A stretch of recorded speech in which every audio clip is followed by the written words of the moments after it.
Yeah, so I can't shout so much anymore. Yes. So how can we scale to 75 billion devices? Can we do that using current technologies? Gateways? More gateways? Okay.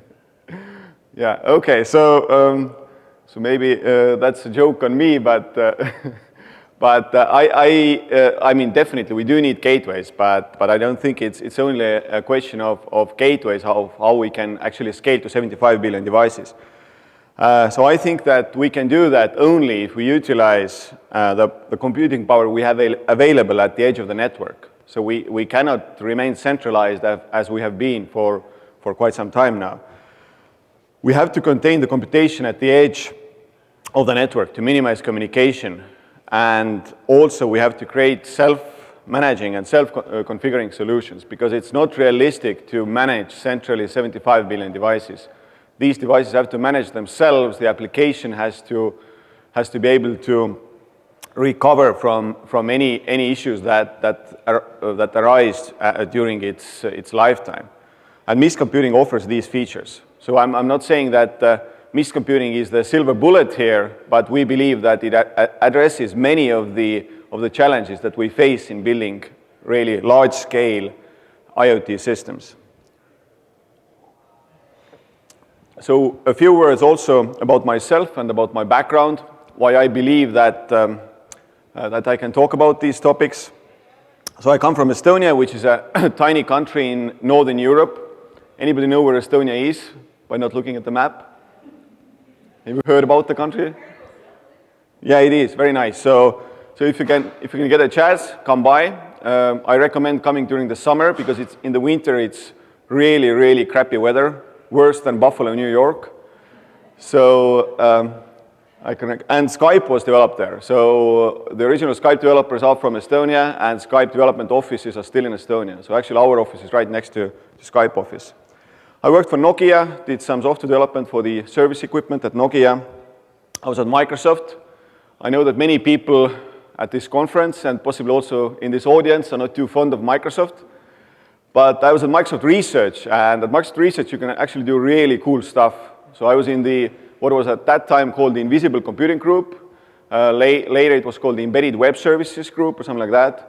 And I worked with Johannes Helander and Alessandro Florini there. And Johannes did something which I'm quite sure nobody, or absolutely sure nobody can beat. He built the world's smallest Web 2.0 server, world's smallest memory footprint. It used 0 bytes of RAM.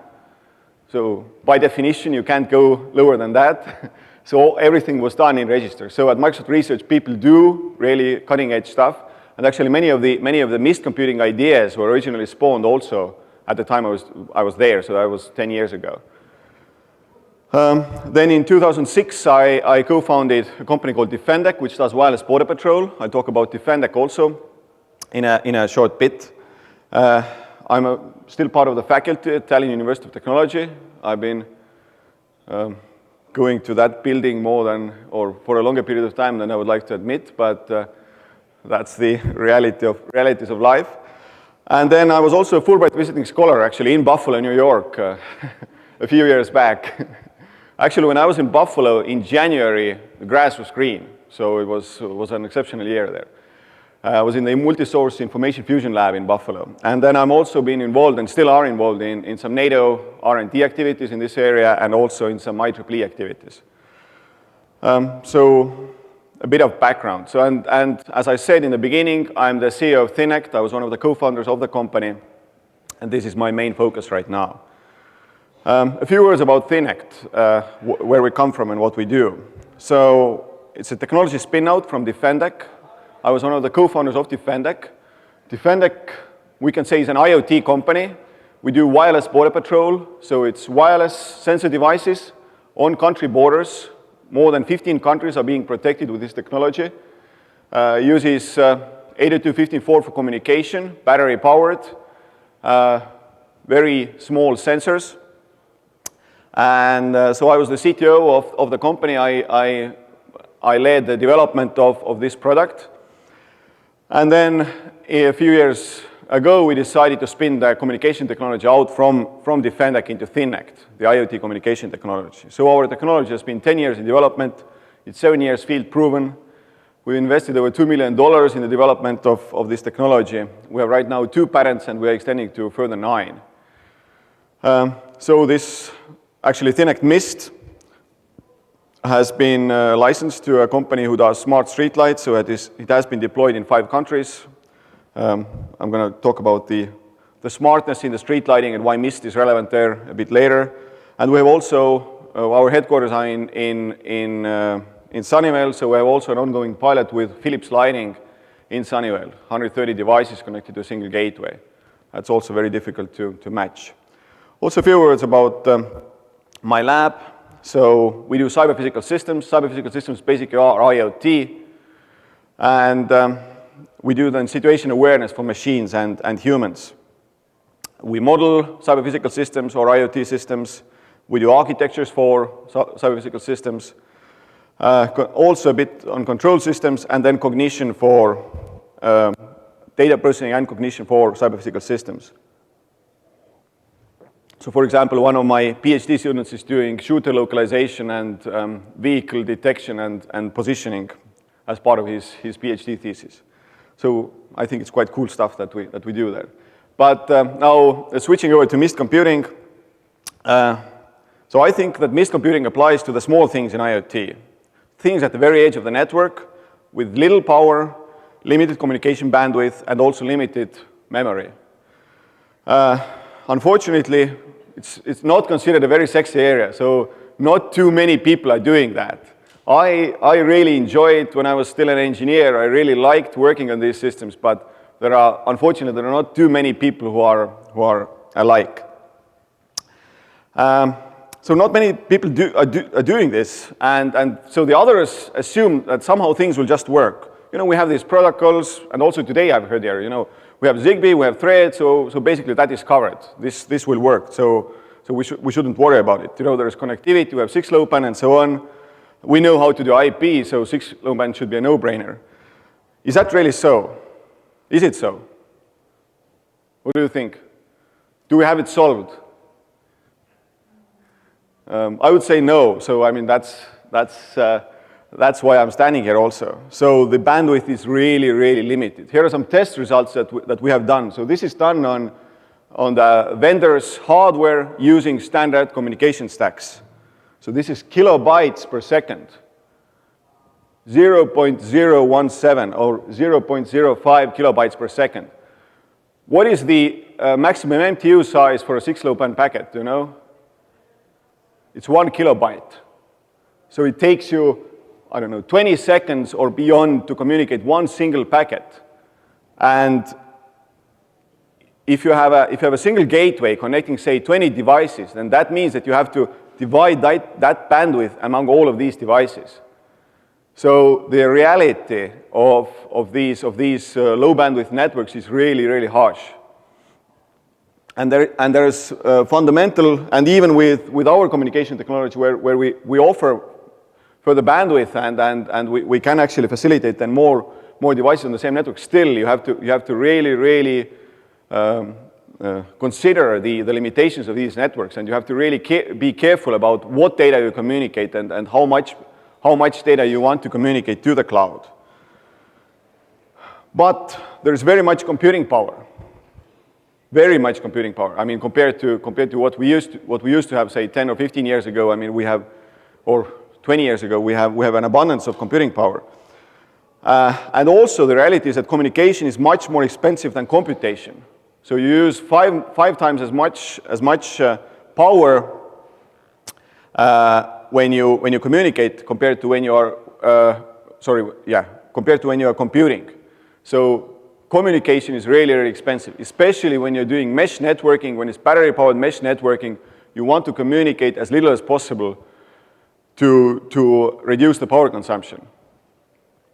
So what are we doing then? So I think I've shown to you that IoT technology is not internet technology, or at least at the very edge of the network.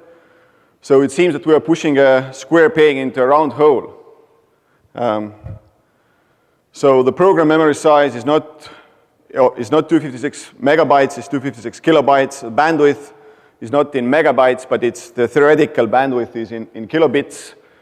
The practical bandwidth, as I've showed you, is even far less. So we can't scale down the protocols 1,000 times. So that means that then the age of the IoT is not a scaled down version of the internet. Looks like a rather grim outlook.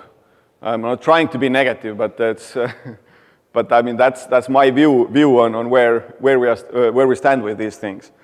So then actually it begs the question: do we have the right design? Are we doing things the right way?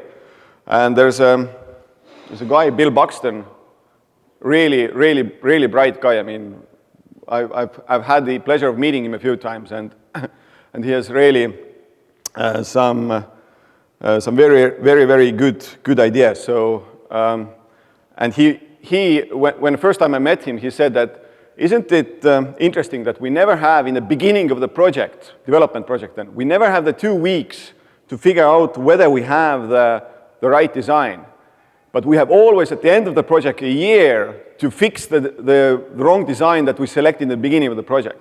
So I think also with IoT we have to make sure, I mean, and the project here is not like a single project, but we're looking at whatever 5-10 years ahead. So we have to make sure that the design we choose is right, that we are not fixing a design to accommodate the needs that we have. Yeah, never mind. So he has also written some good books. I mean, so if you get a chance, I can really recommend that. So really good ideas from him. So the mainstream thinking right now is that, you know, all the intelligence is in the cloud, and we have some dumb nodes at the edge of the network, and this is how we do IoT. As you may have deduced from what I've said, I don't think this is the way to go. So I compare it to the Middle Ages. So we have some noblemen, and then we have a bunch of peasants who maybe shout something back from time to time, and then they wait for some more instructions from the noblemen. Clearly not the most efficient way to run a society.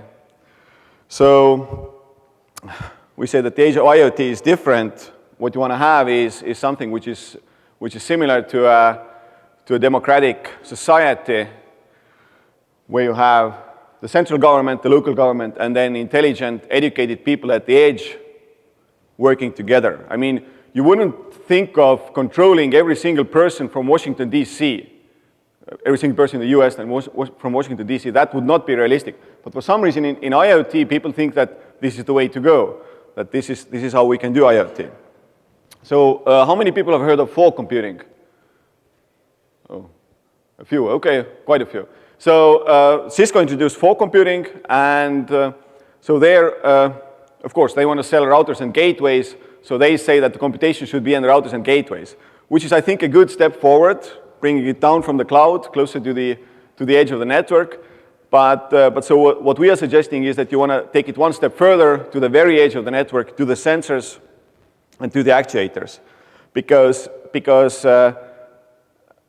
you want to remove as much as possible the burden of the communication from the network. And also, you should not be dependent on the internet. IoT devices are part of the physical world, and the physical world cannot depend on the internet. I mean, you would not be too happy if in case of a communication breakdown, your house heating, for example, would stop. I mean, this is not what you want. So these things should not be dependent on the cloud. They should be able to act on local intelligence using the guidelines that have been provided to them from the local or the central government, or from the cloud, or from the gateways then. So this is then the missed concept. You get the information, not data, from the network if you're doing data collection. So you actually push your information needs, your requests to the network, and then the devices provide the information to you, not the raw data. There is a concept which was developed at the Army Research Lab in the US called data to decision. So the idea is that based on the decisions that you need to make, the network is requested to provide the information you need for this decision making. And I think this is something that this is a concept that we can very well utilize also in the IoT world.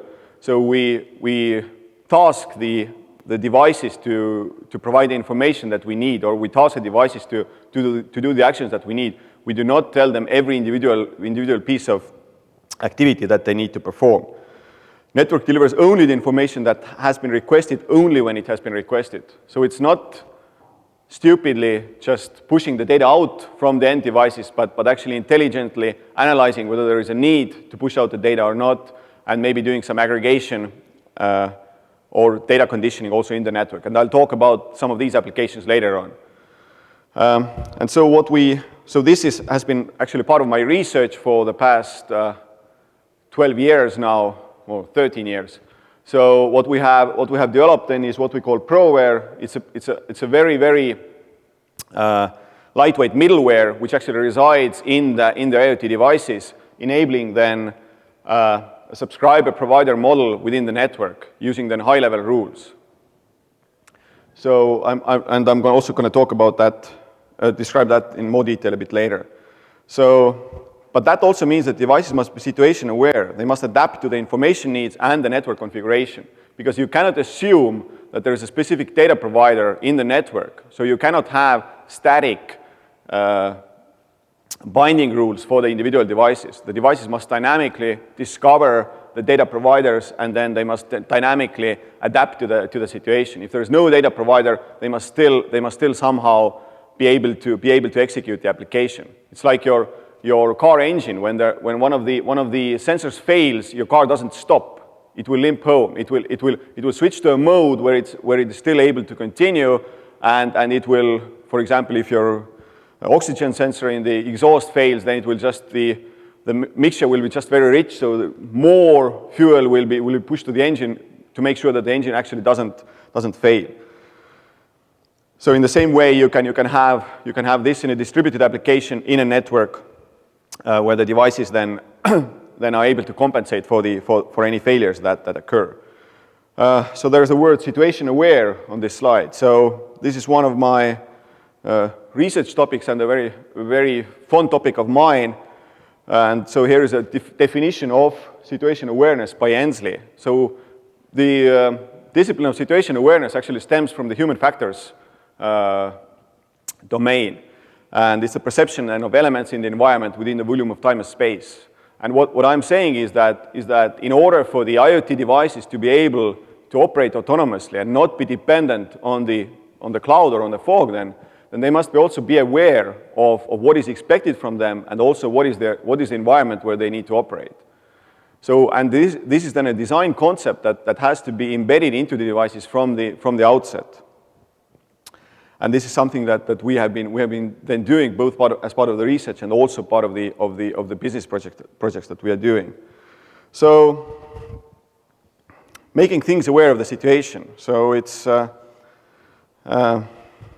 I had this concept a few slides back. We have the cloud, we have the fog, and then we have the end devices. So how does the situation awareness then relate to this architecture? So the cloud and the fog have awareness of the user needs and the global situation. So probably you have a pretty good understanding at the cloud level what is happening and what data is needed. And then the mist has awareness on the physical environment and on the local situation. So the local sensors know what is happening there and what is happening to the network, and also what is happening in the physical environment. And this also means that then these two layers must work together to execute an IoT app. So you must have a way to communicate the global situation to the edge devices, and the edge devices must be able to then understand how they need to behave in certain situations in order for the whole application to function. Because the application then actually spans from the very end to the cloud. So you cannot have an IoT application just isolated in one or the other place. And many people have asked, what is the difference then between edge computing and mist computing? So isn't mist computing just edge computing? And I'm saying that no. Edge computing is, yes, data processing at the edge of the network, but typically it's fixed functionality and also fixed application configurations. In mist computing, we have high-level rules which guide the application behavior, but the functionality and timings are adjustable and dynamic. And new applications can assemble from existing devices. For example, when you install a movement sensor, then that movement sensor provides a service of movement detection. So this service can be used by any device which is then connected to that network. It can be used by a light to turn the light on when there is movement, or it can be used by an alarm system to provide an alarm if nobody should be in this area at a specific time. And the movement sensor itself does not know anything about these applications. Instead, it just provides this movement data as a service to the other devices in the network. Probably many of you are thinking, come on, we have been doing this for 20 years. Yes, we have, but we have been doing this for 20 years or even more on proper computers, on B computers. But to do this on an 8-bit microcontroller in a communication channel where the packet length is 100 bytes is much more difficult, and it's quite challenging. So, as I said, I've been doing this for 12 years. I thought in a few years we'll have a complete application. Actually, it took us, I don't know, maybe 8 years to get real applications running using these principles.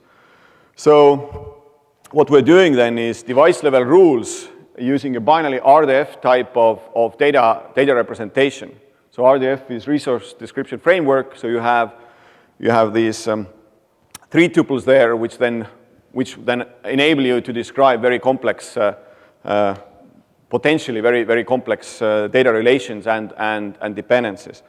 So essentially, what we're doing is kind of like a multi-Lisp type programming language, which then enables us to communicate these commands using this multi-Lisp type representation across the network using a very compact binary representation. And it's directly convertible to and from XML, so it's readable by semi-humans, because XML is semi-human readable. And so here is one example of a rule, high-level rule, which has then been converted to XML, but can be converted directly to a very compact representation in binary. And so this is a real rule from a lighting solution where actually the rule then tells the light to turn on on a specific time. If there is movement, it should be brighter. If there's no movement, it should be dimmer.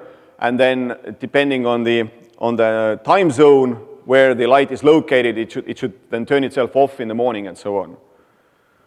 And then so this type of rule is then loaded from the cloud to the edge node, and then once this rule has reached the edge node, then the edge node does not need any connectivity to the cloud anymore. All the intelligence is in the node, and it is able to then collect the data from the network. For example, it makes a contract with a movement sensor to provide movement information, and then the device is able to operate using just this local knowledge.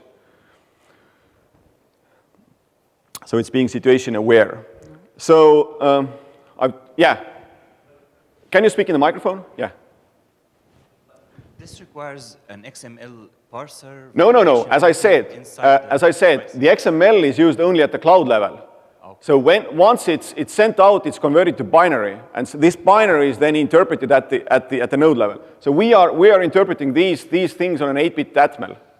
So and quite successfully. So this is yeah, and this is something we've been doing, as I said, for quite a few years. So I've been talking quite a bit, and actually once I gave an academic talk, and then somebody from the audience stood up and asked me, young man, why are you speaking here? We don't want to hear about science fiction. So, so the next slides are about convincing you that this is really doable, and that we have actually built these systems and deployed them. So the first example is, I think, very exciting. So ProLab is part of a European Defense Agency project, which is called InfoStars. It's information interoperability and intelligence interoperability by many things then. And it's, we have Sweden, Netherlands, and us in that project. So it's about data fusion, security, interoperability, and then sharing of data. So it's about coalition interoperability. How can you exchange sensor data in a military coalition operation? And so what we did in that project is we built an ISR, then Intelligence, Surveillance, Reconnaissance, ISR sensor system, which then acquires data from the environment and then provides that either to a man on the ground or to an analyst. And so here is a high-level diagram of this sensor system. Of course, it's an experimental system, so it's not like a military operational system. So what you have down here are different types of sensors which all use the same communication interface. So there's some PIR, or pyroelectric infrared sensors, some acoustic arrays. Some of them use the BeagleBone hardware. Some of them use the 8-bit Atmel, and some other piece of hardware. Then we have some fusion nodes, some gateways, and then also a UAV, which is then communicating directly to some of these fusion nodes. And so this network actually assembles it dynamically. So the sensor or the microphone arrays are just placed in the environment. They are told where they are located, and then the fusion node knows that it is supposed to detect like moving objects which make loud noises in a specific area. So the fusion node then tries to find acoustic arrays in that area whose detection vectors are intersecting, and then it makes contracts with these acoustic arrays to get the detection information, and then fuses that data and then provides it further to the gateway. To make this example a bit more concrete, I'm gonna just walk through one detection example. So what we have is an information user, a very abstract guy with a laptop. We have a gateway, we have a fusion node, we have a PIR sensor, acoustic array, and then a UAV. So what happens is that the information user makes a request to the gateway, which then forwards that to the fusion node. Then that means that the fusion node then triggers or actually tasks the different sensors to provide the data to the fusion node. So then a human or vehicle moves in the area. The sensors detect that object which is then moving in the area and sends the information on the movement with a picture back to the fusion node. Also the acoustic array is much more advanced. It is also able to detect the object type. So then the fusion node makes a decision that this is an object which is of interest to us. So the information user has told that we are interested in these types of objects.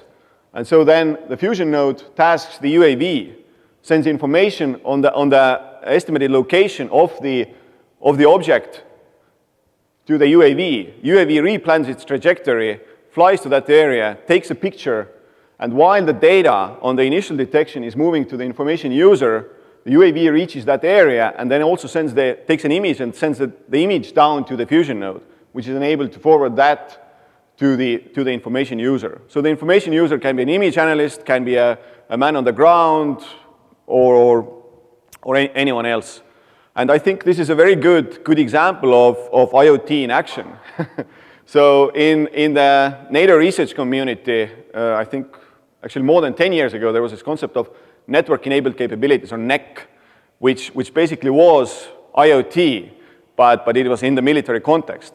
NEC has never been implemented, so the civilian world has actually now moved past the military world in this respect. And so what we have been then doing is actually implementing some of these systems and concepts in the real world. Another example that I have is then the lighting solution, which is, I think, more closer to the mainstream IoT. So what we have is a network of 600 nodes. It's actually in the old town of Tallinn. In the beginning of my talk, I told you that come to Estonia, it's a nice place. So really, in the summer, it's really enjoyable. So it's a medieval old town, Hanseatic old town. So you have buildings from 13th, 14th century, which are still intact in the original form. So they have not been recreated, but they are there as they were built then 600 years ago. And so all the street lights in this old town are then equipped with controllers which then contain our technology, our communication technology. And so the Thinnect is then the company that offers this solution to the market. So the solution has been deployed in 5 countries. So it's true self-configuration. There's no planning, no network configuration, and no app configuration. So once a device is powered, it joins a network or it forms a new network, it reports back to the server, gets rules from the server, and then it is able to make the service contracts with the devices in the field, and then they can start executing the application. So the ROI of the solution is reduced from 7 years to 2 years, thanks to using our communication technology. And yeah, so yeah, still. So yeah, there's a question. Yeah, can you speak to the microphone? I was instructed to tell everyone to speak to the microphone. How would you calculate an ROI for that system? So the ROI is calculated by the cost of installation, which is then the cost of hardware and the overhead introduced in the installation. So with the competing solutions, what you have to do is actually plan the network. So for example, when you use Zigbee network, then you have to plan the network. Where are the routers? Where are the end nodes? Which node belongs to which subnetwork, and so on. And then you have to configure each and every individual device so that it connects to the correct network. This is not the case with our networking stack. So the way it works is that just the devices are shipped to the company that installs them, and then a regular electrician just connects power, and then the device is up and running. Did that answer the question? Oh, sorry. So it's not clear where does the value come from. So the value comes from dimming the lights. So you dim the lights, and that's where you get the value from. No. Yeah, it's street lights. Yeah, it's street lights. Yeah, it's not. This is not traffic lights. These are street lights. Yeah. So as an example, a city of 500,000 people has about 50,000 street lights, ballpark. When you upgrade these to LED street lights, you save maybe 40–50% of the energy. Upgrading that to smart controls, you save another 30%. So when you with the regular street lights, you spend 5 million euros. This is in Europe, 5 million euros a year to power the street lights. When you do the upgrades with the smart lighting, you save 4 million euros a year. So that's about $4.5 million a year in a city of 500,000 people. So the savings are really immense that you can get from these upgrades. Is there another question? Yeah. But if they just use like a dumb sensor, like a light sensor, they probably would have gotten most of that investment. So we can continue that discussion later on what are the benefits of smart lighting, and actually it's coming here. So yes, what you have, is this network of lights, and then you have a gateway and so on. But when you have a smart lighting network, then you can connect traffic sensors, air quality sensors, movement sensors, all to the same network. And for example, a parking sensor can notify a street light when you are parking, so that the street light becomes brighter. So when other motorists are passing your car, they don't hit you. Or when you're looking for a parking spot, then the street lights is blinking or becomes brighter, so easy to find. And you can build these kind of applications on top of that. And a lighting network forms a natural network in the city.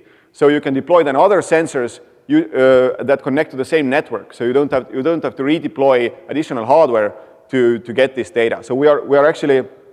I was just last week. I had a meeting in the Tallinn City Hall. So we are planning to extend that this streetlight network with about 100 sensors, which then monitor movement of people on these streets, and also air quality and things like that, so that we get some big data from these networks. And of course, the data will be aggregated in the network, and then only the aggregated information will be communicated out from the network. Yes, so I promised to be brief and to the point. So actually, I'm summarizing my talk. So getting to 75 billion devices. I think this can be only done when the device in the network is self-configuring, the device is situation aware, proactive, building blocks with mist computing. Because managing billions and tens of billions of devices centrally is not realistic. And the reality is also that we don't even have the competencies out there. We don't have the people out there who would be able to manage these networks. So one of the things that we are looking at is actually self-diagnostics of these networks. So how many of the people in the audience have experience with RF communications? Oh, okay, a few. So if you've done any RF communications, especially with these types of devices, you know that it is very unpredictable. So a link that works today may not work tomorrow. You may have two devices in the same environment that are able to communicate. To introduce a third device, although it is placed in the same spot, it is not able to communicate with the existing device in the network. And I think, again, the only way we can get to 75 billion devices is to have actually self-diagnostics in these networks. So the device is able to tell where a link is not functioning as it should, where should the network be fixed in order for this application to be able to run. Any questions?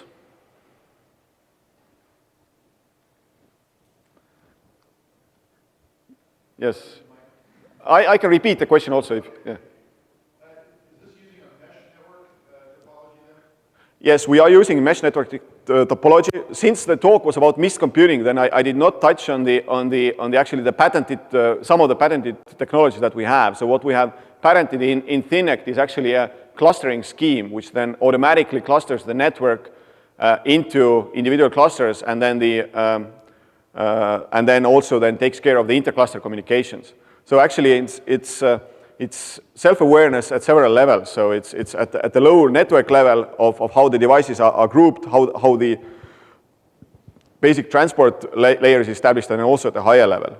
So, and what is the really tough trick there is that all the devices should share the same state, but they cannot synchronize the state explicitly.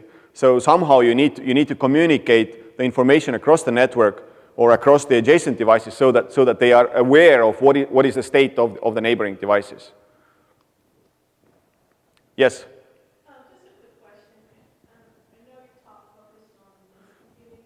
Have you guys looked at, I guess you call it fog node computing model, where something's happening in the mist and the fog nodes need to work together to do something? So I don't know if you call that orchestration. So the question is whether we have also looked at fog computing. Actually, the work I did at Microsoft, it was 10 years ago, the architectures we looked at over there, they were quite similar to fog computing. So what we had there was what we call the partiture, and then we had the dirigent or the conductor, and then the conductor is like the fog node in the network. And in the solution or in the architecture that we developed over there, then what we had is then the conductor then created the scripts for the individual devices and then distributed these scripts in the network. So yeah, I mean, we did look at that, but I think again you will have some scalability problems there, and also the reality is that the fog node or the conductor may not be aware of what is actually happening at the edge of the network. When we have a larger mesh network, say we have 200 nodes, the central node or the fog node may not be aware of what is happening at the edge, and also this introduces an additional load on the bandwidth. Because when you're controlling individual nodes from a single node, that means that you need to send instructions to the individual nodes, and also the individual nodes need to report back what is their state. Because these decisions on what the individual nodes need to do and to whom they need to communicate and so on, they can be only made when you know what is the state of that node and the adjacent nodes. Yeah, another question. I have two questions. Two. Ooh. What's the kind of connectivity that is being supported? Second is, how are we ensuring the interoperability going forward? Okay. With this kind of So two questions.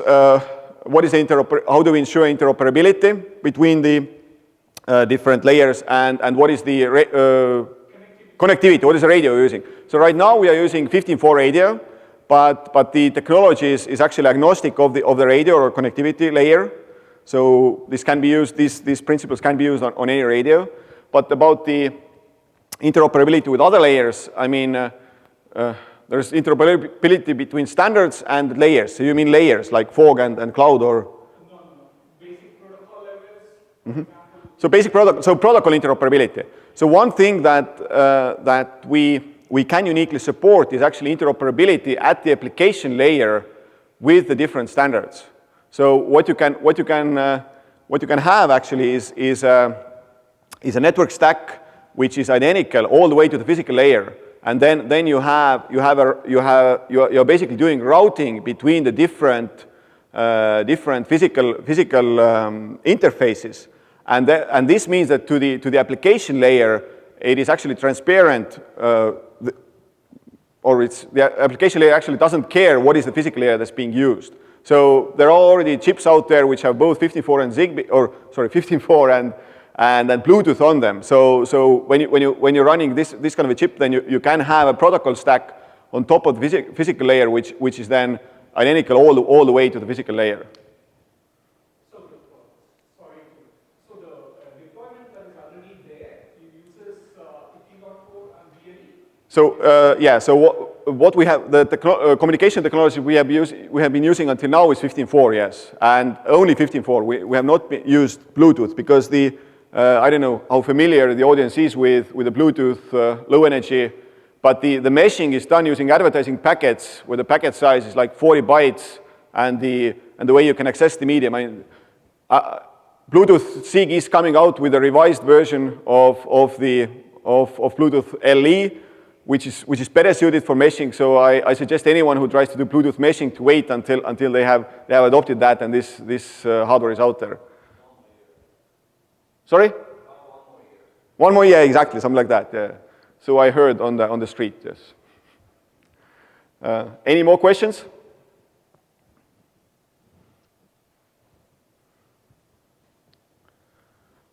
No questions. So I say a few more words. So actually, about the mist computing and the ProWare. So we have been planning to make that open source for at least I think 2 years now. And we had a serious plan to make it open source beginning of this year, but the reality is that the software is not so easy to use, and in order to make it, I mean, it doesn't make sense to make open source something which people cannot use, and so the main reason why we have not made it open source is that we have not really had the time to create good interfaces to this software stack. And also the hard fact is that we have been running our software on an operating system which is called the TinyOS.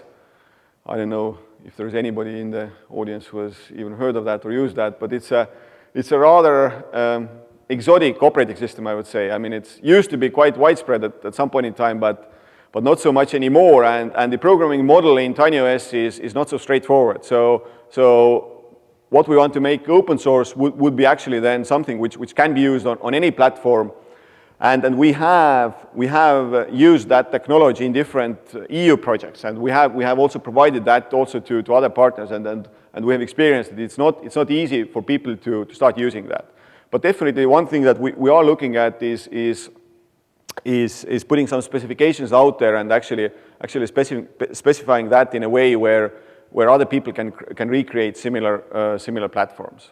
And as I still have, I think, 2 minutes left, then one thing which I did not plan to talk about, but I will still mention that. So one initiative I'm also involved in is that we within Estonia we are looking at creating something which we call the sensor X-road, or a standard for exchanging sensor data on a country level.